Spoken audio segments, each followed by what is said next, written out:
Welcome to the Fish House Nation podcast, and if you watched the last episode, hey, we're shooting it the same day. We're still wearing matching shirts. We'll try to knock out 2 or 3 of these at a time, but don't adjust your screens. They are plaid and black. But today we are talking. Who wears it better? We should do that on Instagram. Who wore it better? We might have to do that before this is over. We'll take a little picture, put that up on the IGs, and see what happens. But we're talking taking kids on a fish house trip, and I think a lot of these things are things that if you've ever hunted with children or even taken them fishing in the summertime, a lot of these same things are going to apply. And the reality is, and it really shouldn't even just be for kids, it should be for adults too, but the reality is fun reigns, and we want to make things fun, and a lot of times, especially as men, we don't get as much recreational time as we would like, and we go out there and we want to try to make it almost like a military expedition where we're going to try to catch as many fish as we can. Everybody's got to be dialed in, everybody's got to be focused, and I think that being dialed in and focused and having organization is a good thing. It allows you to have more fun just because you're not looking around for everything while you're out there. But I think going out there and having some kind of looser expectations as far as how things are going to go is going to be something that's going to help you out as well. Definitely. You've got a young guy and you've got another one on the way. I've got my children a little bit older. I've got a new teenager who's 13 and then a 10-year-old. But as much as they're different, they're still the same in that they still like to have fun and they still probably don't do everything we want them to do. Exactly. Especially when you get out in a small confine like this. And I think that's probably the first thing I want to talk about is when we're in a wheelhouse and they're making them bigger, they're making them better, but it's still, we have limitations on space, limitations on what can go. So what we try to do is kind of say, all right, guys, you get whatever you can put in your backpack. We try to give the kids, and they all got backpacks from school, and we give them a backpack full of stuff. They can put whatever they want in that backpack, and that's kind of what we do as far as what they can bring out and And then the nice thing about the backpack too is it leads to not everything coming out all at one time. You know, they take something out, it goes back in. Their stuff's got to be organized, and we've talked about this a lot on this show. Having hooks in the wheelhouse, and the hooks, again, another thing that comes in handy, because what I hate and what you'll find if you're new to wheelhouse fishing is stuff on the floor ends up being stuff in the holes. So you don't want stuff on the floor. So they take out what they use, they put it back in the wheelhouse, and then we have hooks everywhere, and that's just where the backpack goes. Yep. So once you get where we're going, what I try to do whenever I'm taking the house out is I'll drill a bunch of holes, unless I know like exactly where I'm going before I go out there. But I'll drill a bunch of holes, and I take a lot of looks with the camera and just kind of try to check things out. So when we actually set the house down, we're setting it down where we need to, and hopefully we don't have to move it much. So once we get it set down, everybody kind of has their role and what they need to do to get the house ready to fish. So a lot of times the kids are taking the tables out, getting the tables set up, and then from there we start getting the fishing gear out. And typically the kids will fish for an hour or two before they kind of, if things are slow, start thinking about other things. Yep. Yeah. So that's when you want to just be prepared to make that as fun as possible. And there are ways to get that fishing time period to last. One of my personal favorites is underwater camera. I talk about it, I think, every episode.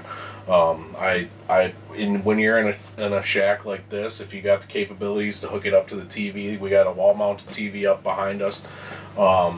If you can hook that camera up there, it's a lot of fun for the whole family, and it really can suck those kids in you can sometimes get an extra couple hours out of the deal just by them watching the screen, even if the fish aren't necessarily biting the best. Otherwise, my kid, he's still pretty young yet, but he sure loves his minnow bucket. and that's something, I just remember as a kid doing those kind of things and playing in the minnow bucket, and Dad and Grandpa, get out of there, but is it really hurting anything? Me personally, he starts getting angry, I just open the minnow bucket and say, check this out, buddy. Yeah. Yep, not really hurting anything. So I say go for it and try it out. But yeah, the cameras, and that's something that you should really look into, because I've several times this last winter I've had fish houses full of kids, and you put that camera up and you get them somewhere where there's at least some stuff swimming around every 3, 4, or 5 minutes. You'll keep them fishing for a long time. It's the best video game that's out there as far as I'm concerned. I mean, even if you do get the fish to come in, the kids just love watching it, trying to grab that jig and set the hook and catch it without, it's just a different experience for them. It is a real-time, real-life video game is what it is. Yeah, for sure. They see it as a video game, and then they get to pull it up, and here's a real thing. So. Yep. Well, what was that Pokemon Go game where it was kind of virtual reality and real reality mixed? No, that's what this is, right? Only better. Only better. So you've got the fish there as well. So cameras are going to be a big thing, but even a flasher. I mean, if you're in a place where there's some action and you're not just watching your jig for 3 hours, just seeing some of those dots appear on some lines appear on the flasher, their kids are very intuitive with that type of thing, and it doesn't take them long to figure out how that works and how to manipulate the thing to make what they want happen. And the flashers, even if you don't have a camera, can also be really handy, especially if you're in an area where there is some action and they get some feedback with what they're doing, and it makes it certainly more fun and obviously easier to catch fish if you know where fish are in the water column. So that can be a big thing too. You mentioned the television, having the TV in the fish house, and a lot of guys will have satellites hooked up to their fish house or whatever, antenna. What we do is we just take the phone and I plug the phone. I've got this adapter that allows me to get output through an HDMI, and we put YouTube up on the TV, and it's just like home. They can watch our YouTube videos on the television, and sometimes it's stuff I don't really want to watch, but but you get to be fishing at least. Correct. If you were at home, you would have to watch it anyways, or at least listen to it. Right. But now you can enjoy yourself and kind of tuck yourself in the corner, and if it gets too out of hand, I can always just kind of go out and say, yeah, the generator quit running, guys. Sorry. We have to stop watching that for a while. Or you can just watch it on your iPad without watching on the TV. So there's ways around it, but having some way to plug in some entertainment on that television, whether it's a satellite dish or an adapter to hook your phone or an iPad up to it, or just a DVD player or Blu-ray player, so you can watch your movies on there. That's another big thing, and we've talked about it several times in the show, that this is essentially camping on ice. Yep. And the last episode we talked about rattlesnake reels, and rattlesnake reels allow you to fish even though you're not fishing. So feel free to take some time out as well and enjoy that movie with the kids, and do some things that aren't like, I'm going to be hardcore fisherman. Take some time and do some of those things, because those are really probably going to be some things that the kids remember doing. Is, hey, I remember when we watched a movie out on the ice, that was really cool. So I think that's the other thing that we got to understand, is that we're making memories out there too, and if the kid just remembers the dad being in the corner angry because they're watching a movie, well, it's not a good memory. Yeah. So take some time, and certainly we're out there to fish, and certainly we're out there to do those things, and that's why we want to do it. But it's finding the balance. And when the kids, we want them to fish, we want them to be interested in it, we want to do what we can to keep that interest going. But the other thing is, there's just going to be days where they're going to want to fish for an hour, and then we're going to want to do something else. Yeah. And we have to learn to accept that that's what it is, and get what we can out of them. But the other thing that we do is we bring board games out. And that's another great option. Yep. Yeah, board games, card games, so that you're doing something together, and maybe it's not hardcore fishing, but it's something that you're doing together, and there's some interaction with the whole group, and everybody's got to be a part of it. So that's another good option too. What else do we need to bring when we're going with kids? You said it the best. Or how we talk about it all the time is you're camping on the ice. Well, if you're out on the ice and it's one of those nicer days, in the 30s or upper 20s, and you can get outside, maybe bring a shovel, bring the kids ice skates, they can do some ice skating. You can bring those yard games that you use while you're camping in the summertime. Bring a cornhole set, bring, a ladder ball, a couple things like that. You can step outside, and I've seen, people get creative and drill holes in the ice and toss little balls or something. Make sure it's not something that sinks, so you're not leaving trash in the lake. But there's ways that you can make a lot of activities outside for the kids to do, and it even, just a simple fact of they might want to just go fish outside. That might be enough to change their mentality on the fishing, just to get them out of the cooped up little shack and get some fresh air and let them run around. So just, keep all that kind of stuff in mind. Keep those board games and keep those yard games out for the winter. Keep them in the shack, and it's a perfect option. Yeah, one thing that I found with my teenage son and his buddies is they love the auger. It's the coolest machine they've ever seen. So, and it's one of those things too. At that age, they like to go out and explore on their own a little bit too. And it's, if you're one of those guys that wants to hardcore fish and do your thing, handing them an auger and a portable, they can go make their own little clubhouse somewhere and go do their own thing, and they can hang out and they can fish at their own speed, doing whatever they want to do. And obviously, you got to teach them the safety aspects of the auger and how to use it safely and not hurt themselves or hurt somebody else. But feel free to. And that was kind of. I mean, I just remember my childhood. We had a fairly big piece of land, and I just remember going out and just digging holes and doing stuff like that all summer. And this would be something very similar for them to go out and explore and kind of do their own thing. Give them a portable. If it's cold out, give them a heater. And if they want to fish outside in a portable, hey, that's more peace and quiet for you, and they can go and do that. And when they're ready to come back, they'll come back. But I think that leads me to another thing, and that is fishing gear. And you and I both fish with really expensive rods and expensive gear, and the reality is kids are going to break stuff. Yep. I mean, they are going to break stuff. My son and I got in an argument this morning about an expensive piece of equipment that he has, and I was looking at it today, and I noticed that there was some parts missing, and I'm like, where did those go? Oh, they're just gone. Oh, they're just gone, huh? So, what I try to do is I have my rods and they have their rods, and their rods are not expensive. And if they break them, obviously go down the hole. I've seen that. Yeah, that one too many times. Yeah, I mean it's not a happy day, but it's not like I just lost a $300 rig because they did something careless. So don't set yourself up for frustration, I think, is the big thing. Set yourself up so that if a $25 combo goes down the hole, it's not the end of the world. So. And I think that's the other thing, especially with a lot of us who are really good anglers. We're very detail oriented, and we like things set a certain way. And when you're going to go out with the kids, that certain way is probably not going to happen. So make sure to pack plenty of patience, and just realize that when you and I fish together, it's going to be very different than when we fish with the kids, because things are going to go wrong, things are going to get tangled.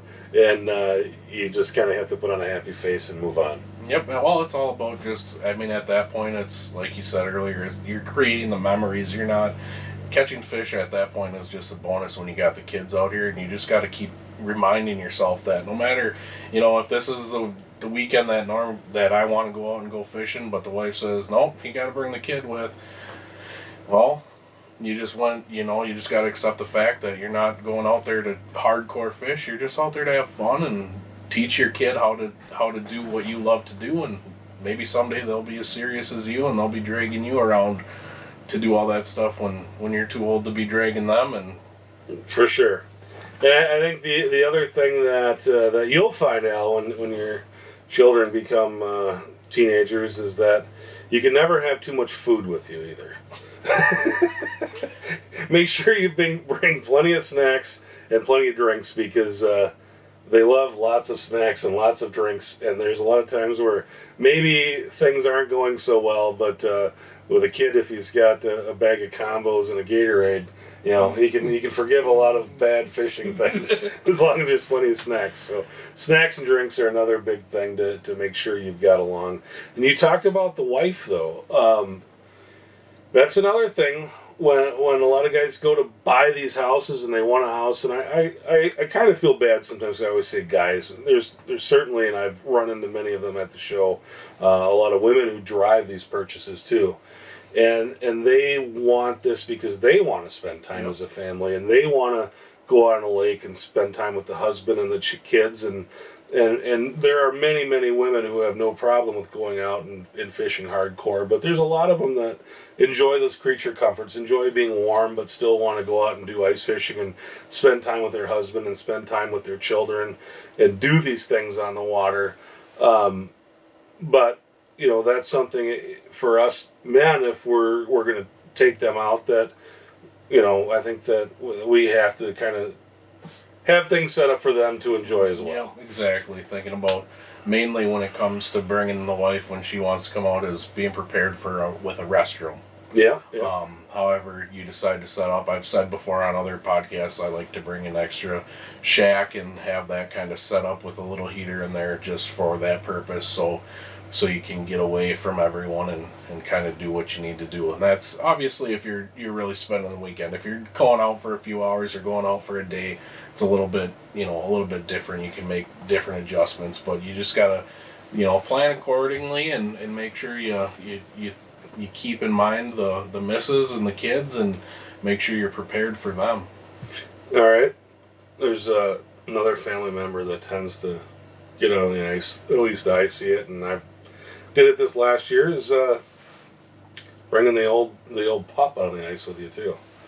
So we have who's now 11 months old, but last winter, he was like 6 months old out on the ice with us, and you have to make some concessions there too. And I would say that's something that if you've seen the catch covers, safety covers, and you want to take your dog ice fishing, don't walk past them the next time you're in the store. You're going to need some of those, because dogs, they have 4 legs, and sometimes they have a hard time keeping track of all 4 of them, and they tend to fall in a lot of holes that are open, and as maneuverable as dogs sometimes are, they seem very klutzy when you get them in a fish house. So make sure you got those holes covered, and that's a good idea with the kids too.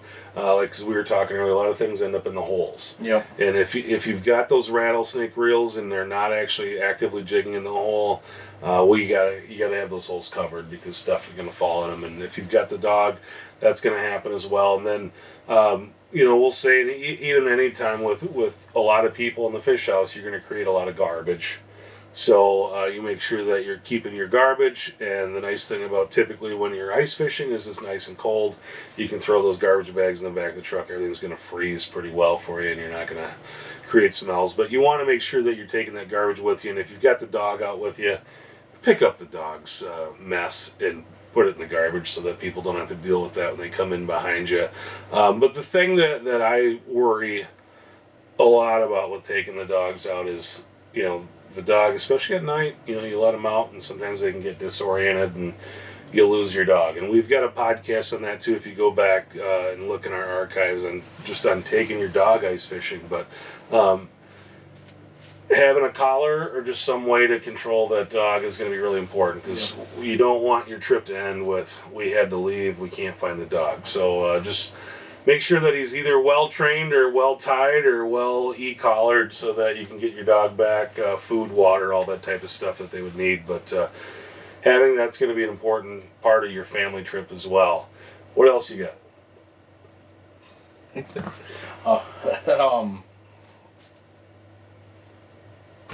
I think you covered the pets pretty well.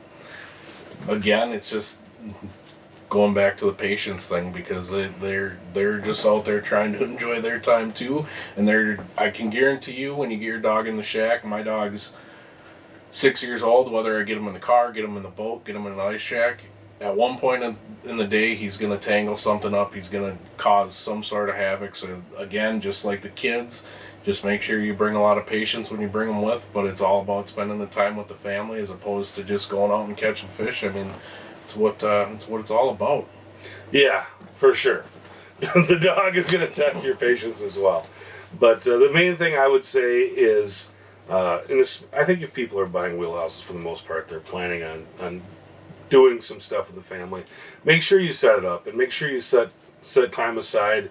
And it was something that I guess I was very guilty of this year too, because I never took my wife in the wheelhouse this year, not one time. So I don't know if you're lucky or if you.